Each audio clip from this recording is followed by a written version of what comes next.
എന്നോടൊരു പ്രത്യേക സ്നേഹം ഉണ്ടായിരുന്നു, വാത്സല്യം ഉണ്ടായിരുന്നു. അതൊരു റിസപ്ഷനിസ്റ്റ്, അയാളെ ഡൗട്ട് അടിക്കുന്ന ഒരു ക്യാരക്ടറാണ്. കുവൈറ്റിലാണല്ലോ മസ്കറ്റ്, ജാഗ്രത. ബഹ്റിനിലാണല്ലോ മസ്കറ്റ്. ഒന്നോ രണ്ടോ സീനുകളേ ഉള്ളൂ, 4 സീനുകൾ. ഫാമിലി അങ്ങനെ വലിയ ഒരു ഇങ്ങനെ ഹൗസ് വൈഫായിട്ട് ഇങ്ങനെ നിൽക്കുന്നതാണ്. സിനിമയായിട്ട് അങ്ങനെ വലിയ കണക്ഷൻ ഇല്ല.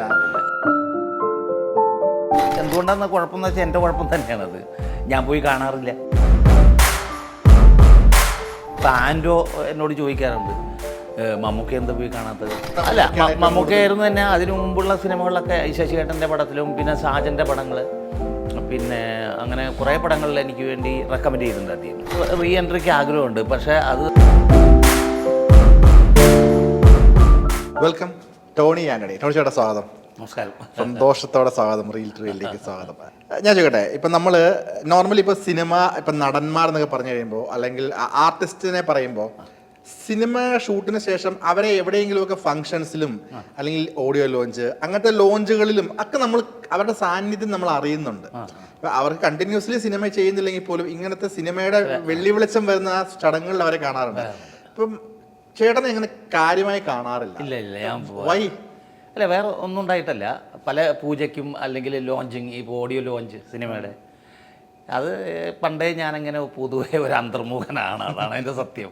ഈ തിരക്കിൻ്റെ ഇടയിൽ കൂടെ നമ്മളവിടെ ഒരു പ്രസൻസ് അങ്ങനെ ഒരുപാട് ഞാൻ ഒഴിവാക്കിയ ഒരു സംഭവങ്ങളുണ്ട്. എന്നാൽ ചിലത് നമുക്ക് അത്യാവശ്യം ചിലരോടൊരു കടപ്പാടുണ്ട് നമുക്ക് ഈ ഇൻഡസ്ട്രിയിൽ. അപ്പോൾ അവർ വിളിക്കുമ്പോൾ ചിലപ്പോൾ പോയിട്ടുണ്ട്. പോയാലും ഞാൻ അങ്ങനെ ചുറ്റിപ്പറ്റി നിൽക്കാറില്ല. ഒരു 5 മിനിറ്റ് 10 മിനിറ്റ് അത്രേ ഉള്ളൂ. പക്ഷെ ശരിക്കും പറഞ്ഞാൽ നമുക്കൊരു ഒരു സെൽഫ് PR അല്ലെങ്കിൽ നമ്മളിവിടെ ഉണ്ട്, നമ്മളിപ്പോൾ ഇങ്ങനെയാണ് അത് നമുക്ക് ഇപ്പം ചിലപ്പം ചേട്ടൻ സീരിയലാണ് ഇപ്പോൾ കൂടുതൽ ഫോക്കസ് ചെയ്യുന്നുണ്ട്. ചില സമയത്ത് ചിലപ്പോൾ നമ്മളുടെ ഒരു കാസ്റ്റിംഗ് വന്നു കഴിയുമ്പോൾ നമ്മളുടെ മനസ്സിൽ കൂടെ അപ്പോൾ വന്ന അതാണല്ലോ അവർ കാസ്റ്റിംഗിലേക്ക് നോട്ട് ചെയ്യുന്നത്. അപ്പോൾ ഇന്നയാൾ ചെയ്യാമല്ലോ എന്നാണ്. അപ്പം ഇങ്ങനെ ഒരു പൂജയ്ക്ക് വരിക അല്ലെങ്കിൽ ഒരു പ്രസ് മീറ്റിന് വരിക, ഇങ്ങനെ ഇവന്റ്സിന് വന്നു കഴിയുമ്പോൾ നമ്മൾ സ്വയം ഒരു ഓർമ്മപ്പെടുത്തലോടെ അല്ലേ, ഞാനെന്നൊരു വ്യക്തി ഇവിടെ ഉണ്ട്, ഞാൻ സീരിയലാണെങ്കിൽ ഞാൻ ഇവിടെ ഉണ്ട്, നിങ്ങൾക്ക് എന്നെ യൂസ് ചെയ്യാം. അത് ശരിക്കും ഒരു നമ്മളെ ഒരു പിൻവലിക്കുക എന്ന് പറയില്ലേ നമ്മൾ, ഇപ്പം അത് പോവാത്തത്, അങ്ങനെ ഒരു നെഗറ്റീവ് ഷെയ്ഡും കൂടി ഇല്ലേ? ഉണ്ട്, തീർച്ചയായിട്ടും ഉണ്ട്. കാരണം ഈ പല സിനിമകളിലായാലും ഈ പൂജയ്ക്കായാലും നമ്മൾ ചെന്നെങ്കിലേ നമ്മുടെ ഒരു സാന്നിധ്യം ഉണ്ടാവുള്ളൂ. പക്ഷേ എന്നെ സംബന്ധിച്ചിട്ട് ഈ പിന്നെ സിനിമയില്ലെങ്കിൽ സീരിയലില്ലെങ്കിൽ സിനിമ ഇങ്ങനെ പോകുന്ന ഒരാളാണ്. ഈ കറക്റ്റായിട്ട്. കാരണം ഇപ്പോൾ ഞാനിപ്പോൾ ഒരു സീരിയലാണെങ്കിൽ ഇപ്പോൾ ഒരു 30 വർഷമായി. മിഖായലിൻ്റെ സന്തതികൾ, ഇപ്പോൾ ഒരു 126 സീരിയൽ. ചേട്ടൻ ബിജു മേനോൻ, ചേട്ടൻ പിന്നെ ഏലിയാസ് ബാബു മരിച്ചുപോയില്ല. ഞങ്ങൾ 4 പേരായിരുന്നു അതിൽ. ജോസ് പ്രകാശ് ചേട്ടൻ, അതിലെ മെയിൻ വില്ലനാണ്. ജയരാജിൻ്റെ ഒരുപാട് വരച്ചിട്ട് പുള്ളി പിന്നെ ആക്സിഡൻറ്റിൽ മരിച്ചുപോയി. നമ്മുടെ ഈ വൈറ്റില ജംഗ്ഷനിൽ വെച്ചിട്ട് ആക്സിഡൻറ്റിൽ മരിച്ചുപോയി. അപ്പോൾ അങ്ങനെ. അപ്പോൾ ഞാനിതിപ്പോൾ ഒന്നുകിൽ ഈ സിനിമ അല്ലെങ്കിൽ സീരിയൽ, അപ്പോൾ ഏതെങ്കിലും ഒന്ന് ഇങ്ങനെ മാറിക്കൊണ്ടേയിരിക്കും കുറേ കാലമായിട്ട്. അപ്പോൾ ഈ ഒന്നിന് ഞാൻ ഇപ്പോൾ വന്ന് ചേരുന്നതിൽ വിശ്വസിക്കുന്നതിനപ്പുറം അങ്ങോട്ട് പോയിട്ടൊരു അവസരങ്ങൾ ചോദിക്കുക, അങ്ങനെ മേടിച്ചെടുക്കുക, അങ്ങനെ ഒരു ഇല്ല പണ്ടേ ഇല്ല. കാരണം ഞാൻ വന്നത് തന്നെ യാദൃശ്യമായിട്ടാണ്. മഞ്ചേരി പഠിച്ചുകൊണ്ടിരിക്കുമ്പോൾ മിഖായലിൻ്റെ സന്തതികൾ എന്ന ജൂഡ് ടിപ്പേറ്റി എന്നെ വിളിക്കുകയും ഓഡീഷനിലൂടെ എന്നെ സെലക്ട് ചെയ്യുകയും അങ്ങനെ വന്ന ആളാണ്. അപ്പോൾ അത് കഴിഞ്ഞ് അത് സൂപ്പർ ഹിറ്റായപ്പോൾ എനിക്ക് സിനിമകൾ കുറേശ്ശെ വന്നു തുടങ്ങി. അത് തന്നെ ഈ മിഖായലിൻ്റെ സന്തതികൾ സിനിമയാക്കി, പുത്രൻ എന്ന് പറഞ്ഞിട്ട് അതേ ക്യാരക്ടർ ഞാൻ ചെയ്യേണ്ടി വന്നു. അപ്പോൾ പിന്നെ ഒരുപാട് ആ സമയത്ത് കെ മധു, പിന്നെ ഈ ജോസ് തോമസ്, സാജൻ, IV ശശിയേട്ടൻ, ഇങ്ങനെ കുറേ സംവിധായകരുടെ, ആ കാലത്ത് ഫേമസ് സംവിധായകരുടെ ചിത്രങ്ങളിൽ അഭിനയിക്കാൻ പറ്റി. അപ്പോൾ ഇതിങ്ങനെ മറിഞ്ഞുകൊണ്ടൊക്കെ. എനിക്ക് തോന്നുന്നു കെ മധു അദ്ദേഹത്തിനെ പറ്റി പറയുമ്പോൾ എനിക്ക് പെട്ടെന്ന് ചേട്ടൻ്റെ ഒരു സീൻ ഓർമ്മ വന്നത്, കുവൈറ്റിലാണല്ലോ മസ്കറ്റ്, ജാഗ്രത. ബഹ്റിനിലാണല്ലോ മസ്കറ്റ്. ഒന്നോ രണ്ടോ സീനുകളേ ഉള്ളൂ, 4 സീനുകൾ, അത്ര സീനുകൾ. പക്ഷെ ആ സീനുകൾ ഇപ്പോഴും നമ്മൾ ഓർത്തിരിക്കും. അതെ, അതൊരു റിസപ്ഷനിസ്റ്റ്, അയാളെ ഡൗട്ട് അടിക്കുന്ന ഒരു ക്യാരക്ടറാണ് ആ തുടക്കം. ഒരു ശ്രദ്ധിക്കുന്ന ഒരു സംഭവം, ചെറിയ വേഷം. അദ്ദേഹത്തിന്റെ സുഹൃത്ത്. അതെ. അതിലേക്കൊക്കെ മമ്മൂക്ക തന്നെ റെഫർ ചെയ്ത് ഞാൻ അല്ല, മമ്മൂക്കയായിരുന്നു തന്നെ അതിനു മുമ്പുള്ള സിനിമകളിലൊക്കെ ശശികേട്ടൻ്റെ പടത്തിലും പിന്നെ സാജൻ്റെ പടങ്ങൾ, പിന്നെ അങ്ങനെ കുറേ പടങ്ങളിൽ എനിക്ക് വേണ്ടി റെക്കമെൻഡ് ചെയ്തിട്ടുണ്ട് അദ്ദേഹം. അപ്പോൾ ഇതും ഒരു പക്ഷേ അധികമായിരിക്കണം. ഇങ്ങനെ ക്യാരക്ടർ വരുമ്പോൾ പുള്ളി നോക്കുമല്ലോ, ശ്രദ്ധിക്കുമല്ലോ. അപ്പോൾ ഇത് അയാൾ ചെയ്താൽ നന്നായിരിക്കും എന്ന് പറഞ്ഞു കാണും. പുള്ളി അങ്ങനെ എല്ലാവരോടും പറയൊന്നുമില്ല. ഞാൻ റെക്കമെൻഡ് ചെയ്യും. അതെ അതെ അതെ അതെ തീർച്ചയായിട്ടും. അപ്പോൾ അതൊരു വലിയ അങ്ങനെ വന്ന് ഭവിക്കുന്നതാണ്, അതൊരു സാധ്യത. ഈ ഇപ്പൊ ഞാൻ ഇടക്കാലത്ത് ചേട്ടൻ സിനിമയിൽ നിന്ന് മാറി സീരിയലിലേക്ക് ഫോക്കസ് ചെയ്യുന്നു, പോകുന്നുണ്ട്. ഇപ്പം സീരിയൽ ഇപ്പം ആ ഒരു സമയത്ത് എല്ലാവരും കണ്ടുകൊള്ളണം എന്നില്ല, ഒരു മെജോറിറ്റി പ്രേക്ഷകർ കണ്ടുകൊള്ളുന്നില്ല. അപ്പം ചില ആളുകളുടെ ഇപ്പൊ ഞാൻ ഉൾപ്പെടുന്ന ചില ആളുകളുടെ ഇപ്പം നമ്മൾ ചിലപ്പോൾ ഒരുപക്ഷെ സീരിയൽ അങ്ങനെ ഫോക്കസ് ചെയ്ത് ചെയ്യുന്നുണ്ടാവില്ല. അപ്പം നമ്മളോട് പുള്ളിക്ക് ഇപ്പൊ സിനിമയില്ല, ഇല്ല എന്ത് ചെയ്യായിരിക്കും, ഇങ്ങനെയൊക്കെ ഞാൻ ഉൾപ്പെടുന്ന ആൾക്കാർ ആലോചിച്ചിട്ടുണ്ട്. പിന്നീട് ഞാൻ കാണുന്ന ഒരു ഷാമ്പൂവിന്റെ പരസ്യത്തിലാണ് ചേട്ടനെ കുറെ കാർ ഷാമ്പൂവിന്റെ പരസ്യത്തിലാണ് കാണുന്നത്. പിന്നീട് നമ്മുടെ ഈ വാഴക്കാല ചെമ്പുമുക്ക് പോയി കഴിയുമ്പോൾ വലിയൊരു ഫ്ലെക്സ് വെച്ചിട്ടുണ്ട് ഒരു, അത് എന്തിനാന്ന് മറന്നുപോയി, അതൊരു കെമിക്കലിനാണ്. അപ്പൊ ഈ ഷാമ്പൂവിന്റെ പരസ്യം ഞാൻ പുള്ളി തിരിച്ചു വന്നു, പുള്ളി ഇപ്പൊ ഇവിടെയുണ്ട്, പുള്ളി ഇപ്പൊ എന്ത് ചെയ്യായിരിക്കും ഞാൻ ഓർത്തിട്ടുണ്ട്. അപ്പൊ അങ്ങനെ ഒരു ചോദ്യം ഒരുപാട് ഫേസ് ചെയ്യേണ്ടി വന്നിട്ടുണ്ട് സിനിമ, കാരണം ആളുകൾ മെജോറിറ്റി ആളുകൾ ഇതുവരെ അങ്ങനെ എനിക്ക് എന്നോട് അങ്ങനെ ചോദിച്ചിട്ടില്ല. കാരണം ഇപ്പോൾ എല്ലാം പുതിയ ആൾക്കാരുടെ സിനിമയെല്ലാം പുതിയ പുതിയ ആൾക്കാരായി, പഴയ കുറച്ച് നടന്മാരും ഇപ്പോൾ ഉള്ളൂ അല്ലേ. എനിക്ക് തോന്നുന്നു ഒരു 20-25% ഉള്ളൂ, ബാക്കിയൊക്കെ പുതിയ ആൾക്കാർ വന്നു കയറി. അപ്പോൾ അതിൽ നമ്മൾ ഇപ്പോൾ അല്ല, ഇപ്പോൾ ഞാൻ അഭിനയിച്ചു എന്ന് പറഞ്ഞാൽ 2 സിനിമ ഇപ്പോൾ അഭിനയിച്ചു കഴിഞ്ഞു, അതല്ല ഈ പുതിയ ആൾക്കാരുടെ. അപ്പോൾ അവരുടെ കൂടെ അഭിനയിക്കുന്ന ഒരു സുഖമാണ്. പിന്നെ അവർ ചോദിക്കൊന്നുമില്ല എന്താ സിനിമയില്ലാത്തതെന്നൊന്നും, അങ്ങനെയൊന്നും ചോദിച്ചിട്ടില്ല.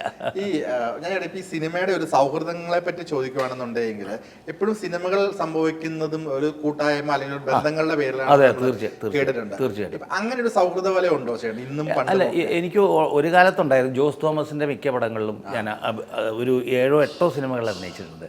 CBK ഉദയകൃഷ്ണൻ, അവരുടെ ആദ്യകാലത്തുള്ള സിനിമകളൊക്കെ നോക്കിയാൽ ഞാനുണ്ടാവും അതിൽ. പിന്നെ അവരും അവരുടേതായ രീതിയിലേക്ക് പോയി. പിന്നെ ജോസ് തോമസ് പിന്നെ ഇപ്പോൾ ഇടക്കാലത്ത് പടങ്ങൾ ചെയ്യുന്നില്ല. അങ്ങനെ ആ പഴയ ഒരു വലിയ കൂട്ടുകെട്ടൊക്കെ മാറിപ്പോയി. അതിപ്പോൾ ഇപ്പോഴത്തെ ഈ ന്യൂ ജനറേഷന്റെ മാറ്റം കൊണ്ടാണ്, സിനിമയുടെ മാറ്റം. അതെ അതെ അതെ അതെ. എനിക്കൊന്നിപ്പോ ഈ CB അവരുടെ പറയുമ്പോൾ എനിക്ക് മാട്ടുപ്പെട്ടി മച്ചാൻ, പിന്നെ അമ്മാമയ്യമ്മ, ഹിറ്റ്ലർ ബ്രദേഴ്സ്, ആ കാലത്ത് കുറേ പടങ്ങൾ, സന്ധ്യാമോഹൻ്റെ പടങ്ങളിലൊക്കെ അഭിനയിച്ചിട്ടുണ്ട്. ഇവരായിരുന്നു എൻ്റെ സ്ക്രിപ്റ്റ്. CB ഉദയകൃഷ്ണൻ. അതെ, അവരുടെ ആദ്യത്തെ അത് ഹിറ്റായിരുന്നു. അമ്മാമ്മയമ്മ ഹിറ്റായിരുന്നു. ഈ മാട്ടുപ്പെട്ടി ഹിറ്റാണ്.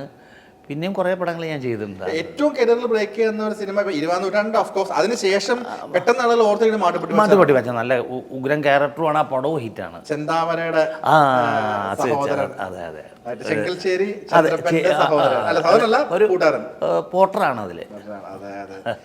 അതൊക്കെ സൗഹൃദം കൊണ്ട് മാത്രം വന്ന സിനിമ അല്ല, അത് ഇവര് ഓട്ടോമാറ്റിക്കായിട്ട് ഈ സബ്ജക്റ്റ് തിരഞ്ഞെടുക്കുമ്പോൾ ഇവര് ക്യാരക്ടർ വരുമ്പോൾ ഓട്ടോമാറ്റിക്കായിട്ട് അവർ അത് ടോൺ ചെയ്താൽ നന്നായിരിക്കും. ഇങ്ങനെ ഒരു ആ കാലത്ത് കുറേ വന്നിട്ടുണ്ട്. ശശിയേട്ടൻ്റെ പടങ്ങളിലും ആയിരമേനി, ഇങ്ങനെ കുറേ പടങ്ങൾ ഞാൻ ചെയ്തിട്ടുണ്ട്. അതെല്ലാം ഈ ഗ്രൂപ്പിൽ വന്നതുകൊണ്ടാവാം.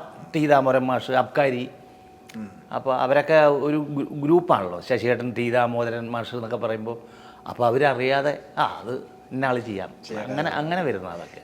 ഞാൻ പറയട്ടെ, ഇത്രയും എന്താണ് ഒരു സുമുഖനായ വില്ലൻ എന്നൊക്കെ പറയുന്ന പോലെ ചേട്ടൻ ചെയ്തതിൽ ഒരുപാട് നെഗറ്റീവ് ഒരുപാട് പോലീസ് നെഗറ്റീവ് ഉണ്ട്, അല്ലെങ്കിൽ ചതിയന്റെ റോളുകൾ.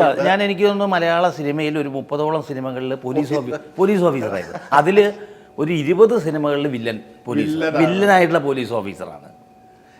എന്തുകൊണ്ടാണ് ചിന്തിച്ചിട്ടുണ്ട്? ഇപ്പോഴാണ് ഞാൻ ഒരു പോലീസ് ഓഫീസർ നല്ലവനായിട്ട് അഭിനയിച്ചത്. മമ്മൂക്ക പിന്നെ എന്തുകൊണ്ടാണ് ഇങ്ങനെ നെഗറ്റീവ് ക്യാരക്ടേഴ്സ്? അത് ഞാൻ പലപ്പോഴും അവർ ഡയറക്ടർ ബാലുഗിരിയത്തിൻ്റെ പടത്തിലെല്ലാം ഞാൻ വില്ലൻ പോലീസ് ഓഫീസറായിരിക്കും. അപ്പോൾ ഞാൻ ബാലിച്ചേട്ടനോട് ചോദിക്കും, അതെന്തോ നീ ഫ്രെയിമിൽ വരുമ്പോൾ ഒരു വില്ലത്ര അങ്ങനെ തോന്നുന്നതാണ്. അപ്പോൾ അത് അങ്ങനെ ചെയ്യും. അതപ്പോൾ ഇപ്പോൾ 30ഓളം സിനിമകളിൽ പോലീസ് ഓഫീസറായിട്ട് അഭിനയിച്ചപ്പോൾ അതിൽ 20 ക്യാരക്ടേഴ്സും ആ പോലീസ് വില്ലനായിരുന്നു.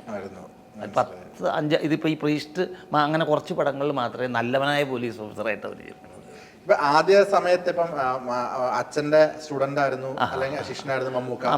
അങ്ങനെയാണ് സിനിമയിലേക്ക് ഓഫ് കോഴ്സ് വരുന്നത്. പിന്നീട് വലിയൊരു ഗ്യാപ്പിന് ശേഷമാണ് പ്രീസ്റ്റിൽ മമ്മൂക്കയുടെ അധികം തന്നെ പറഞ്ഞിട്ടായിരിക്കണം. ഈ ഇടക്കാലത്തൊക്കെ മമ്മൂക്കയുടെ ഈ സ്വാഭാവികമായിട്ടും നമുക്കിപ്പോ ഒരു മെന്റർ പോലെ ആള് സിനിമയിലുണ്ടെങ്കിൽ നമുക്ക് എന്തെങ്കിലും സ്ട്രഗിൾ വരുമ്പോൾ നമുക്ക് അദ്ദേഹത്തിന് അവരുടെ അടുത്ത് പോയി സംസാരിക്കാൻ പറ്റും. ഇങ്ങനെയാണ് ഞാൻ എന്താ ചെയ്യേണ്ടത്, അല്ലെങ്കിൽ എനിക്കൊരു നെക്സ്റ്റ് ഒരു എന്താണ് ഓപ്ഷൻ ചോദിക്കാൻ പറ്റും. നമുക്കൊരു ബ്രദറിനെ പോലെ നിൽക്കുന്ന സ്വാഭാവികമായിട്ടും അച്ഛന്റെ ശിഷ്യൻ എന്ന് പറഞ്ഞു കഴിയുമ്പോൾ അദ്ദേഹത്തിന് എന്നും എന്നോടൊരു പ്രത്യേക സ്നേഹം ഉണ്ടായിരുന്നു, വാത്സല്യം ഉണ്ടായിരുന്നു അദ്ദേഹത്തിന്. എന്നോട് എപ്പോഴും പിന്നെ ഞാൻ ഗുരുനാഥന്റെ മകൻ.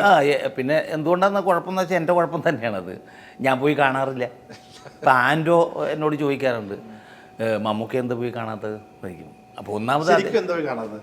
അല്ല, ഒന്നും ഉണ്ടായിട്ടല്ല, കാരണം ഈ ഒരു പക്ഷേ അയാൾ ഇവിടെ ഉണ്ടാവില്ല, ചിലപ്പോൾ ഷൂട്ടിംഗ് കാലത്ത് വല്ല വേറെ എവിടെയെങ്കിലുമൊക്കെ ആയിരിക്കും. പിന്നെ നമ്മൾ ഏത് ടൈമാണെന്ന് നോക്കിയിട്ട് പോയി കാണണം. സെറ്റിൽ നമ്മളില്ലാത്തൊരു സിനിമയിൽ നമ്മൾ ചെല്ലുമ്പോൾ എന്തോ ഒരു ചെറിയൊരു പ്രശ്നം പോലെ എനിക്ക് തോന്നാറുണ്ട്. സത്യം പറഞ്ഞാൽ ചെന്ന് കാണുകയാണ് നല്ലത്. അതെ. പക്ഷെ ഞാൻ ഇതുവരെ പോയിട്ടില്ല.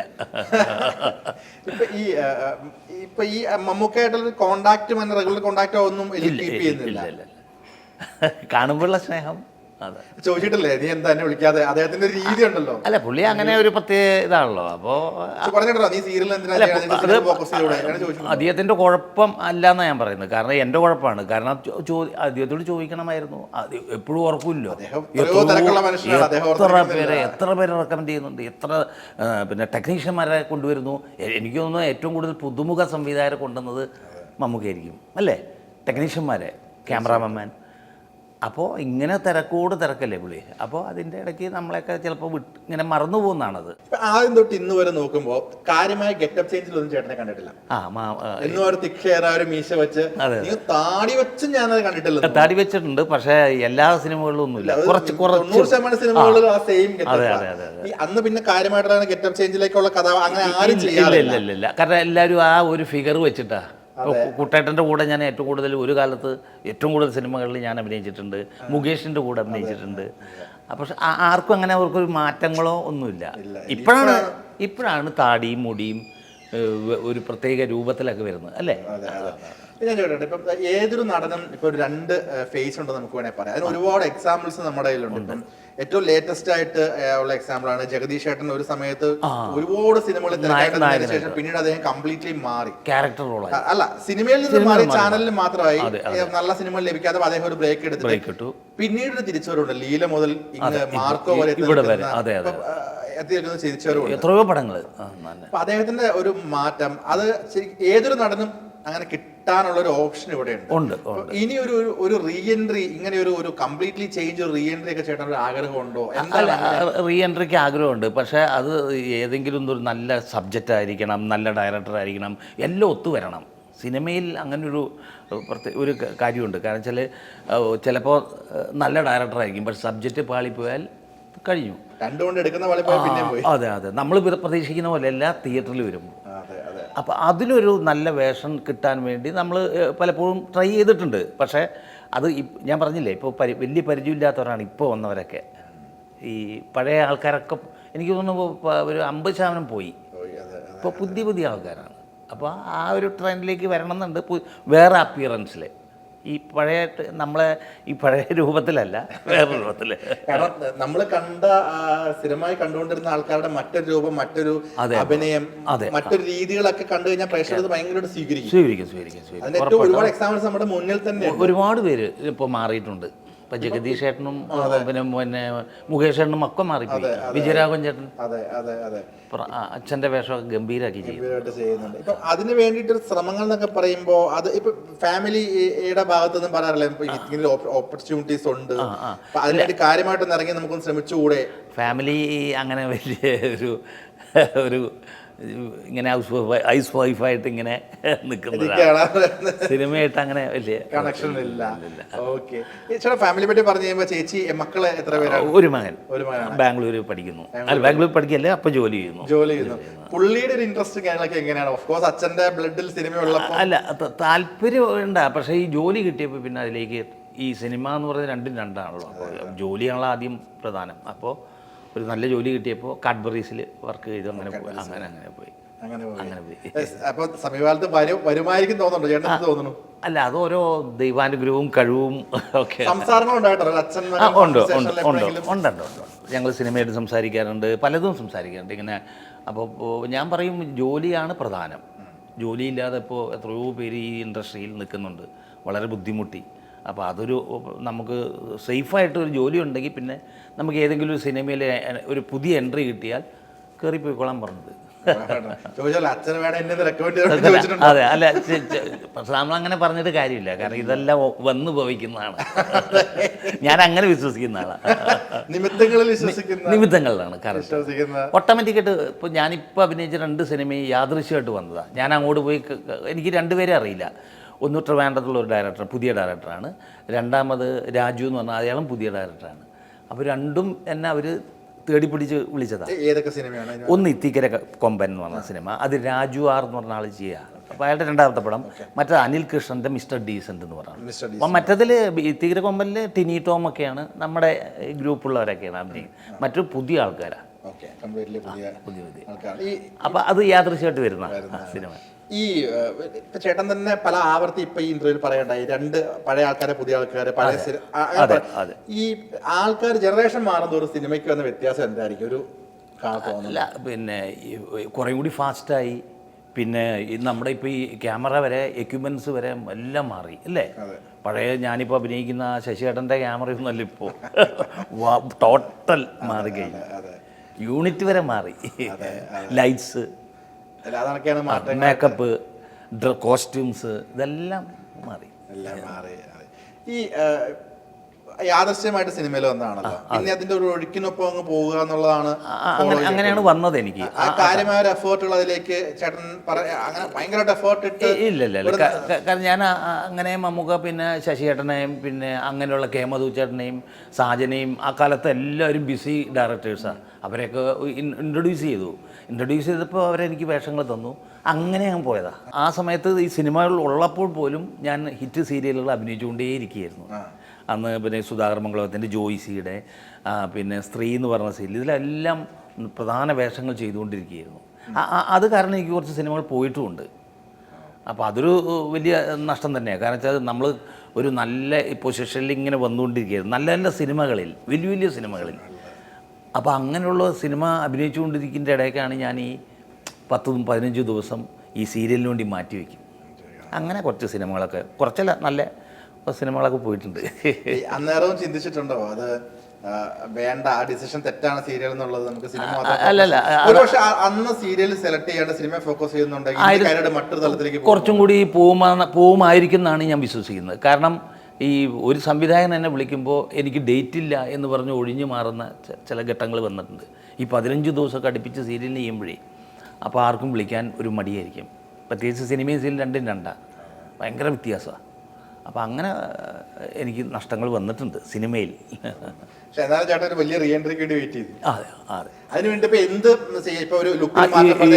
എന്തൊക്കെ ഏത് രീതിയിൽ ഞാൻ മാറ്റം വരുത്തും. കാരണം ആ സംവിധായകൻ പറയുന്നത് പോലെ, കാരണം അതാണ് നല്ലത്. പലരും അങ്ങനെ ചെയ്യുന്നുണ്ട്, ഞാൻ അതിൽ തയ്യാറാണ്. വരട്ടെ. ഈ അർഹിക്കുന്ന ഒരു പരിഗണന ഇന്നോളം, അല്ലെങ്കിൽ ചേട്ടനെല്ലാം നടനെ മാക്സിമം യൂസ് ചെയ്യാവുന്ന അത്രയും ഒരു റോളുകളൊക്കെ കിട്ടിയെന്ന് വിശ്വസിക്കുന്നുണ്ടോ? ഇല്ല. ഇങ്ങനെ കുറേ കഥാപാത്രങ്ങൾ ചെയ്തു എന്നല്ലാതെ അത്ര ഒരു നമുക്ക് അറിയിക്കുന്ന ഒരു കഥാപാത്രം ഇതുവരെ വന്നിട്ടില്ല എന്നാണ് ഞാൻ വിശ്വസിക്കുന്നത്. ഇപ്പം ഇപ്പൊ വരുന്ന കഥാപാത്രങ്ങളെല്ലാം ചേട്ടൻ ചെയ്യുന്നു എന്നതായിരുന്നു, അത് റിജക്ട് ചെയ്ത ക്യാരക്ടേഴ്സ് ഒക്കെ ഉണ്ടായിട്ടുണ്ടോ? ഇല്ല, ചെയ്യാത്തതെല്ലാം നമ്മുടെ സുഹൃത്തുക്കൾ തന്നെയാണ്. ഈ നമ്മളെ കൊണ്ടുവന്നവരും നമ്മുടെ കൂടെ നിന്നവരൊക്കെയാണ്. അപ്പോൾ അവർ പറയുമ്പോൾ നമുക്ക് ഒരിക്കലും ഞാൻ ചെയ്യില്ല എന്ന് ഞാൻ ഇതുവരെ പറഞ്ഞിട്ടില്ല. ഇതുവരെ പറഞ്ഞില്ല. പിന്നെ ഇങ്ങനെ ഈ സീരിയലിന് വേണ്ടി ഡേറ്റ് മാറി കൊടുക്കുമ്പോൾ അവർ തന്നെ നമ്മൾ ഒഴിവാക്കി വേറെ നടനെ വെച്ച് ചെയ്തിട്ടുണ്ട്. അങ്ങനെ പോയിട്ടുണ്ട്. ഇതൊരു വല്ലാതെ ബാലൻസിങ് ആണല്ലോ. ഭയങ്കര സീരിയലിന് ഒരു മാസം 15 ദിവസം 15 ദിവസം എങ്ങനെയും മിനിമം വേണം, അല്ലെങ്കിൽ 10 ദിവസമെങ്കിലും വേണം.